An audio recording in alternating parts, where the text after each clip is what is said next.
In this next video, I'm going to show you scanning by category. Now, you might prefer to do this from time to time just to switch up your sourcing with Sellerbility, and this can be particularly useful if you have a certain niche in your business, where it just so happens that the majority of what you're engaged in is in a certain category or subcategory, and you just want to put your focus for there, like right now, or maybe if you want to branch out into new things, you might want to see what's happening over in beauty and personal care, and see what brands you could potentially then consider getting engaged in, and that's a whole load of deals that you could then go for.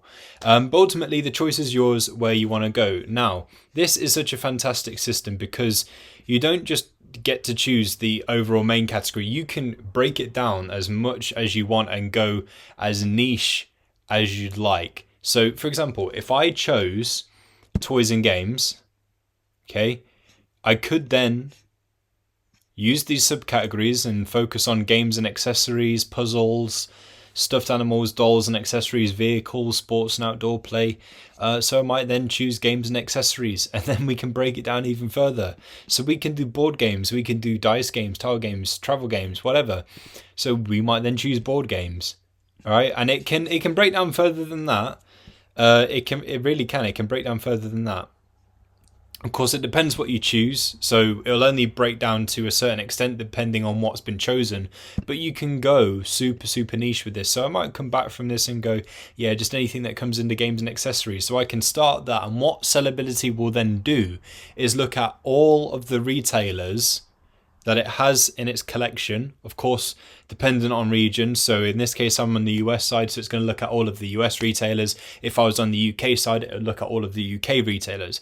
So it's looking at what's in its database for this region, all stores, okay, grabbing everything it can from those stores, all of those potential deals that fit this specific subcategory. I could have been broader there, so I could have just done toys and games full stop, but I decided to break it down a little bit more and go for games and accessories. And as you can see, it's pulling in the deals. We have 8-9 so far.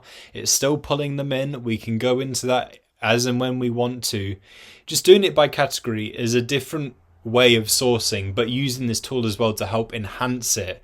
I mean, imagine trying to find everything that falls under one category on some websites, because some websites aren't very nice at all and they don't really have it whereby you can do it by category. They just sort of have bits everywhere. Then you've got to try and sift through all of that yourself, and sometimes it can be really annoying. So doing it through Sellerbility like this, it just makes life a whole lot easier. So as we can see, it has completed its scan. We have a category scan complete right now. Let's go in, and immediately I'm seeing a really good item here. I mean, look at those sales. Look at the profit. Look at those sales. Wow.